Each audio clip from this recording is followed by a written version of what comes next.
കൊൽക്കത്തയിൽ നിയമ വിദ്യാർത്ഥിനിയെ കൂട്ടബലാത്സംഗം ചെയ്തു. 3 പേരെ പോലീസ് അറസ്റ്റ് ചെയ്തു.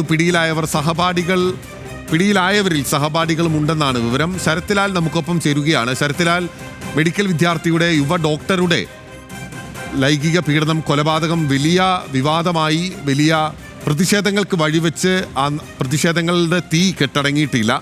അതിനിടയിലാണ് ഇപ്പോൾ വീണ്ടും ഒരു കൂട്ടബലാത്സംഗത്തിന്റെ വാർത്ത വരുന്നത്. എന്തൊക്കെയാണ് വിവരങ്ങൾ? ബിനിൽ, ആർജിക്കർ മെഡിക്കൽ കോളേജിന് സംഭവത്തിന് ശേഷം ഇപ്പോൾ ഒരു നിയമ വിദ്യാർത്ഥിയാണ് കൂട്ടബലാത്സംഗം ഇരയായിരിക്കുന്നത്. കഴിഞ്ഞ ദിവസം 25-ാം തീയതി ജൂൺ 25-ന് യുവതി നൽകിയ പരാതിയിലാണ് അന്വേഷണം നടന്നിരിക്കുന്നത്. ഇതിൽ 3 പേരെ അറസ്റ്റ് ചെയ്തിട്ടുണ്ട്. ഇതിൽ ഒരാൾ നേരത്തെ മുൻ സീനിയറായി പഠിച്ച് കോളേജിൽ നിന്ന് ഇറങ്ങിയ വ്യക്തിയാണ്. ഇദ്ദേഹം തൃണമൂൽ കോൺഗ്രസിന്റെ വിദ്യാർത്ഥി നേതാവെന്നാണ് അദ്ദേഹത്തിന് സാമൂഹ്യ മാധ്യമങ്ങളിൽ ഉള്ളതെന്നാണ് പോലീസ് പറയുന്നത്.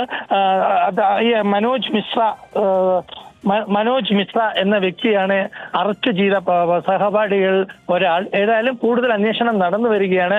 കൽക്കത്തയിൽ ഇതൊക്കെ തൃണമൂൽ കോൺഗ്രസിന്റെ വിദ്യാർത്ഥി വിഭാഗത്തിന്റെ കോളേജിലെ നേതാവാണ് എന്നാണ് മറ്റു സംഘടനകളും കോൺഗ്രസ് അടക്കമുള്ള ആരോപിച്ചിരിക്കുന്നത്. ഇത് ഇയാളുടെ ഫേസ്ബുക്ക് അക്കൗണ്ടിലും ഈ തരത്തിലുള്ള ഒരു വിശേഷണമാണുള്ളത്. അതുകൊണ്ട് തന്നെ രാഷ്ട്രീയപരമായിട്ട് വളരെ ഒരു കോളിളക്കം സൃഷ്ടിക്കാവുന്ന അവസ്ഥയിലേക്ക് കൽക്കത്ത മാറിയിരിക്കുകയാണ്. ഇതിനെതിരെ കോൺഗ്രസും അതുപോലെ തന്നെ ഇടതു പാർട്ടികളും രംഗത്തെത്തിയിട്ടുണ്ട്. ഇത് ഈ വിദ്യാർത്ഥിയെ ഹോസ്റ്റലിൽ വെച്ചാണോ, എവിടെ വെച്ചാണ് ഇത് സംബന്ധിച്ച കുറ്റകൃത്യം നടന്നിയ കാര്യങ്ങളൊന്നും ഇപ്പോൾ വ്യക്തമായി പുറത്തു വന്നിട്ടില്ല. ഏതായാലും ബലാത്സംഗം നടന്നു എന്ന കാര്യം കൽക്കത്ത പോലീസ് സ്ഥിരീകരിച്ചിട്ടുണ്ട്. അതുപോലെ 3 പേരെ അറസ്റ്റ് ചെയ്ത കാര്യവും കൽക്കത്ത പോലീസ് സ്ഥിരീകരിച്ചിട്ടുണ്ട്. പോത്തൻ, ശരി, ഇപ്പോൾ 3 പേർ അറസ്റ്റിലായിരിക്കുകയാണ്. അതിൽ സഹപാഠികളും ഉണ്ട് എന്നുള്ളതാണ് വിവരം പുറത്തു വരുന്നത്. രാജ്യത്തെ നടുക്കിയ, കൊൽക്കത്തയെ പിടിച്ചു കുലുക്കിയ, ബംഗാളിൽ വലിയ പ്രതിഷേധത്തിന് വഴിയൊരുക്കിയ ആർജിക്കർ മെഡിക്കൽ കോളേജിലെ ബലാത്സംഗ കൊലപാതകത്തിന് ശേഷമാണ് ഇപ്പോൾ വീണ്ടും ഒരു കൂട്ടബലാത്സംഗത്തിന്റെ വാർത്ത കൂടി കൊൽക്കത്തയിൽ നിന്ന് പുറത്തു വരുന്നത്. ശരത്ലാലാണ് വിവരങ്ങൾ നൽകിയത്.